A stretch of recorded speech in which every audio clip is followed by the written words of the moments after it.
Students अब हम number system पे बेस्ड कुछ क्वेश्चंस आपको कराते हैं। तो आप ये देख सकते हैं जो क्वेश्चन है ये 2018 में सीटेट में आया हुआ है। चलिए इसको देखते हैं। तो यहाँ पर एक नंबर लाइन है और उस नंबर लाइन पे दो पॉइंट दिए हैं, एक पॉइंट ए और एक पॉइंट बी, तथा आपको तीन नंबर दिए हैं 61,000, 39,000 एंड 25,000। अब इस क्वेश्चन में हमसे पूछा गया इस क्वेश्चन में कि ए बी की लेंथ क्या होगी, the length of A B. तो सबसे पहले हम लोग क्या करते हैं, यहाँ पर 39,000 और 25,000 के बीच की दूरी निकाल लेते हैं। तो कैसे निकालेंगे, 39,000 से हम लोग 25,000 को घटा देंगे। तो हमारे पास क्या आ जाएगा, यहाँ पर हमारे पास आ जाएगा 14,000। अब ये जो 14,000 आया है ये किसके बीच की दूरी आई है, 25,000 और 39,000 के बीच की। अब इनके बीच में कितने डिवीजन है, तो 1 2 3 4 5 6 7, कितने डिवीजन, 7 डिवीजन।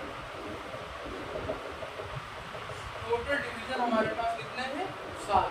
तो इनके प्रत्येक बिंदु के बीच की दूरी कैसे निकालेंगे हम लोग, तो उसके लिए हम लोग क्या करेंगे, 14,000 को 7 से भाग कर देंगे, जो कि आ जाएगा हमारे पास 2,000। यानी कि अगर ये 25,000 है तो ये कितना हो जाएगा, 27,000, ये कितना हो जाएगा, 29,000, और ये कितना हो जाएगा, 31,000। तो यहाँ से हमारा ए पता चल गया कितना आया, 31,000। Got it. अब हमको पता करना है कि हमारा बी क्या होगा। तो 39,000 से लेके अगर बी तक जाएंगे तब भी हमारी जो प्रत्येक बिंदु की दूरी होगी वो 2,000 होगी। तो यहाँ से लेकर यहाँ तक की टोटल डिवीजन कितने हैं, 1 2 3 4 5 6 और 7, यानी कि 2,000 गुणित अगर 7 करते हैं तो यहाँ से लेकर यहाँ तक की पूरी दूरी हमारी निकल आएगी। तो डिस्टेंस बिटवीन 39,000 एंड बी कैसे आएगी, 2,000 में अगर हम लोग 7 गुना करते हैं तो वो आ जाएगा हमारे पास 14,000। तो यानी कि यहाँ से लेके यहाँ तक कितनी हो जाएगी, प्लस की 14,000। तो अब हम अगर 39,000 में 14,000 जोड़ दें तो बी आ जाएगा। तो बी कैसे निकालेंगे, 39,000 प्लस 14,000, तो ये आ जाएगा हमारा लगभग 53,000, यानी कि 53,000। अब हमको क्या निकालना है, हमको निकालना है ए बी। तो ए बी कैसे निकालेंगे, बी हमारा आ गया 53,000, ए आ गया हमारा 31,000। तो अगर 53,000 से 31,000 घटा देंगे तो ये जो बीच की दूरी है ये निकल के आ जाएगी। तो क्या करेंगे हम लोग, 53,000 में से 31,000 को घटा देंगे, 0 0 0 2 और 2। तो ए बी जो आपकी आ गई वो आपकी आ गई 22,000। ओके। तो स्टूडेंट सेकंड क्वेश्चन हमारे सामने है, 1109 इंटू 505 के गुणा में क्या घटाया जाए कि हमारे पास जो संख्या है वो 50 50 50 आ जाए। तो सबसे पहले हम क्या करते हैं, 1109 और 505 का गुणा कर लेते हैं।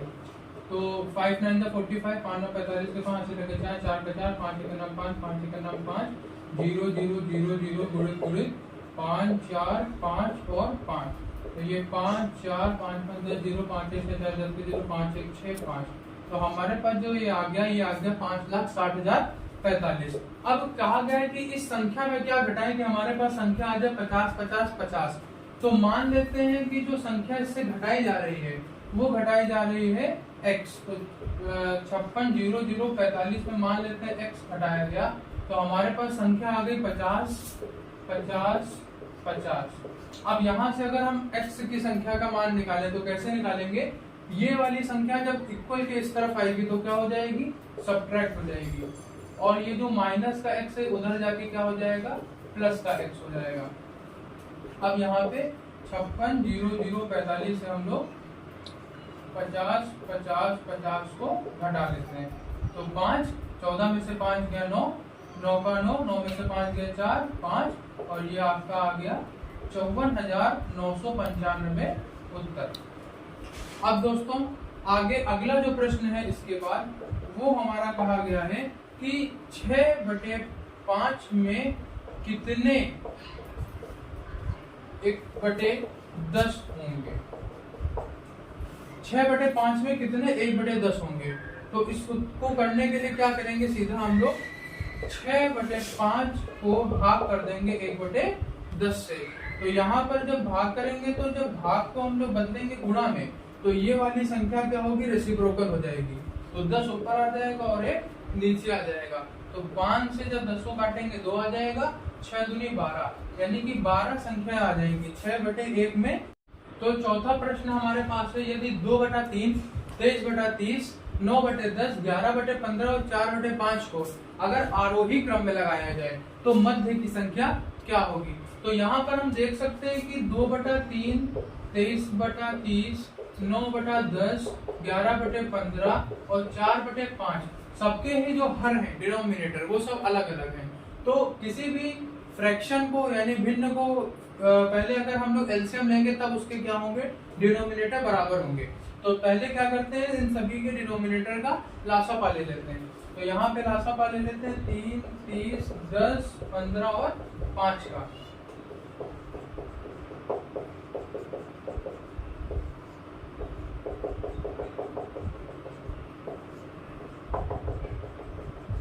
दो 3 6 6 पंचे 30, इसका लासापा कितना आ गया 30। तो 30 जब लासापा आएगा तो हम लोग जब इसके हर को बराबर करेंगे, तो यहाँ पर जब अगर नीचे हम लोग 30 को करेंगे 10 से गुणा तो कितना आ जाएगा 30। तो ऊपर 2 को भी किससे गुणा करना पड़ेगा, 10 से। यहाँ पर 30 तो पहले से ही है, तो यानी 1 से गुणा किया गया, तो 23 को भी 1 से गुणा करेंगे क्या आ जाएगा 23। यहाँ पर 10 को करेंगे गुणा 3 से, क्योंकि हमको 30 लाना है। तो 9 को भी गुणा किससे करेंगे 3 से। यहाँ पे 15 को गुणा करेंगे 2 से 30 लाने के लिए, तो 11 को भी गुणा करेंगे 2 से। यहाँ पे 5 को गुणा करेंगे 6 से, तो 4 को भी गुणा करेंगे 6 से। अब हमारे पास जो संख्या आई वो है 20/30, 23/30, 27/30, 22/30 और 24/30। अब यहाँ पे संख्याओं के जो हर है सबके सब बराबर हो गए, तो यहाँ से हम देख के बता सकते हैं कौन सी संख्या छोटी और कौन सी संख्या बड़ी है। तो आरोही में लगाने के लिए सबसे पहले हमारे पास आ जाएगा 20/30, उससे बड़ा फिर कौन सा है 22/30, उससे बड़ा फिर कौन सा है 23/30, उससे बड़ा फिर कौन सा है 24/30, उससे बड़ा फिर कौन सा है 27/30। ये आरोही क्रम में है, तो सब ऐसे फ्रैक्शन इसके साइन लग जाएंगे। अब हमसे पूछा गया था कि यहाँ पे मध्य का कौन सा होगा भिन्न, तो यहाँ पे मध्य का देख सकते हैं ये वाला है। अब ये किसका रूप था, तो 23/30 जो हमारा था वो था हमारा इसका 23/30 का, जो कि पहले से ही प्रश्न में दिया गया है। तो इसका जो उत्तर होगा वो हो जाएगा हमारा 23/30। Got it. तो स्टूडेंट पांचवा क्वेश्चन हमारे पास है कि अगर 1.7 × 10⁴ और 12.5 × 10⁻⁻6 को k × 10⁻n के रूप में लिखा गया, तो हमें बताना है कि 2k + n का मान क्या होगा। तो पहले हम इस इक्वेशन को पूरा सॉल्व कर लेते हैं इन दोनों नंबर्स को। तो 1.7 × 12.5 × 10⁻⁴ × 10⁻�6, तो इसको पहले जब हम लोग सॉल्व कर लेंगे, यहाँ पे किनारे यहाँ पे सॉल्व कर लेते हैं। 12.5 में 1.7, 7 का 35 कितनी 7 दूनी 14 17 7 के 9 7 1 8 1 बचे 5 1 दूनी 2 1 के 9 1 7 2 12 8 9 10 11, ये आ गया हमारे पास 21.25। तो 21.25 इंटू आ गया 10⁻⁻2। तो अब हम क्या करेंगे, दशमलव को एक लेफ्ट हैंड साइड एक नंबर पीछे करेंगे, तो हमारे पास आ जाएगा 2.125। लेकिन जब हम दशमलव को पीछे कर रहे हैं तो 10 की पावर क्या होगी, बढ़ेगी 1 से, तो ये हो जाएगा 10 इंटू क्या है हमारे पास 10⁻⁻2। तो अब यहाँ पर आ जाएगा हमारे पास 2.125 इंटू 10⁻⁻1। अब ये जो आ गई है हमारी संख्या, अगर इसको हम लोग इससे कंपैरिजन करें k इंटू 10⁻n से, k इंटू 10⁻n से, तो यहाँ पर देख सकते हैं k की वैल्यू आ गई 2.125 और n की वैल्यू आ गई हमारी -1। तो जब इसमें हम लोग वैल्यू k और n की रखेंगे तो हमारा मान निकल के आ जाएगा। तो 2k + n का मतलब क्या हुआ कि 2 इंटू 2.125 प्लस -1। अब जब 2.125 को 4 से हम लोग मल्टीप्लाई करेंगे तो क्या आ जाएगा यहाँ पर, तो यहाँ पर आ जाएगा लगभग 4.25। तो 4.25 में माइनस कर देंगे 1, तो हमारे पास क्या आ जाएगा उत्तर 3.25, जो कि आपका आ जाएगा आंसर। तो हमारे पास छठा प्रश्न है 15 इकाई प्लस 15,000 प्लस डैश दहाई इक्वल टू 16,165। तो हमसे पूछा गया यहाँ पर क्या आएगा। तो अब इसको हम क्या करते हैं, यहाँ पे कुछ देर के लिए मान लेते हैं x। क्या मान लेते हैं x। 15 इकाई का मतलब हो गया 15 गुणित 1, 15,000 का मतलब हो गया 15 गुणित 1,000 प्लस x इंटू दहाई का मतलब हो गया 10 इक्वल्स टू 16,165। अब यहाँ पर 15 गुणित 1 करेंगे क्या आएगा 15, 15 गुणित 1000 करेंगे क्या आ जाएगा 15,000 प्लस x को 10 से करेंगे क्या आ जाएगा 10x बराबर 16,165।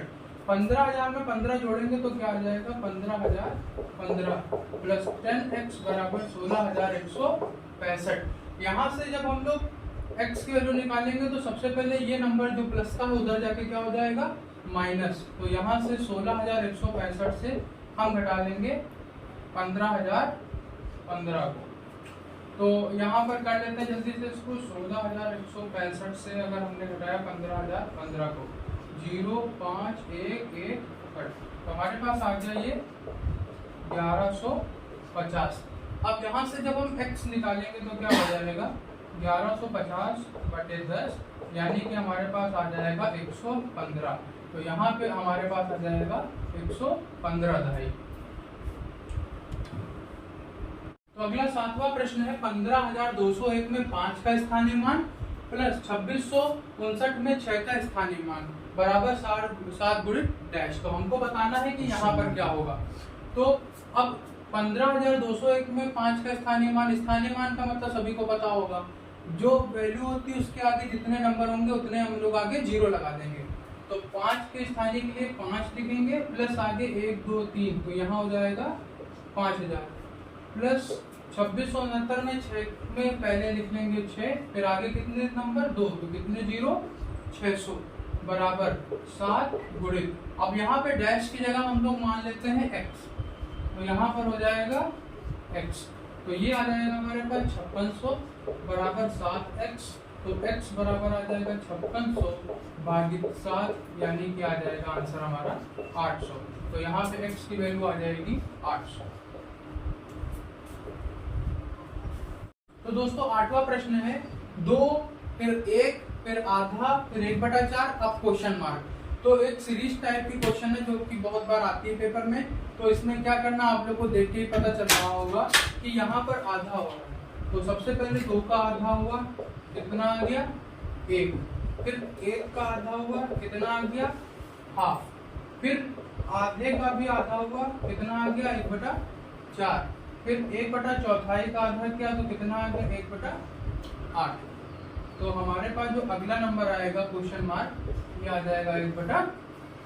तो अगला क्वेश्चन 9 है 17.5 into 3 minus 21 divided by 7 minus 3 into 12.5 जो कि एक सिंप्लीफिकेशन का क्वेश्चन है।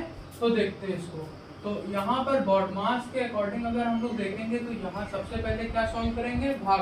तो 21 को 7 से भाग करेंगे तो क्या आ जाएगा 3 माइनस यहाँ पर 3 गुणित 12.5। तो ये जब गुणा करेंगे 17.5 से तो क्या आ जाएगा हमारे पास 52.5 माइनस 3 माइनस जब 12.5 को 3 से गुणा करेंगे तो हमारे पास क्या आ जाएगा 37.5। अब ये हो जाएगा 52.5 यहाँ -3 माइनस तो क्या हो जाएगा माइनस माइनस प्लस। तो हमारे पास आ जाएगा यहाँ पे 40.5। अब 52.5 से जब 40.5 घटाएंगे तो क्या आ जाएगा हमारे पास आंसर 12। तो जो 12 होगा वो हमारा क्या आ जाएगा आंसर। अब अगला 10th क्वेश्चन देखिए। यहाँ लिखा है 603 गुणित 28 बराबर 63 गुणित 4 इंटू डैश। तो यहाँ x की वैल्यू पता करनी है हमें क्वेश्चन मार्क की जगह पे क्या आएगा। तो मान लेते हैं यहाँ पर हम क्वेश्चन मार्क की जगह इसको x, तो x की जो वैल्यू वहां से निकालेंगे हम लोग तो क्या हो जाएगा 603 गुणित 28/63 इंटू 4। तो जब 28 को 4 से भाग करेंगे तो क्या आ जाएगा 7, और जब 7 से 63 को काटेंगे तो क्या आ जाएगा 7 9 63। अब जब 9 से 603 को काटेंगे 9 6 54 9 7 63। तो यहाँ से x की वैल्यू आ जाएगी आपकी 67 और यहाँ पे भी आ जाएगी 67। तो ये आपके टॉप 10 मोस्ट क्वेश्चन इंपॉर्टेंट थे जो प्रीवियस ईयर में पूछे गए। ऐसे ही आगे के सीरीज और क्वेश्चंस करवाएंगे। तब तक के धन्यवाद और चैनल को लाइक करिए, सब्सक्राइब करिए। Thank you.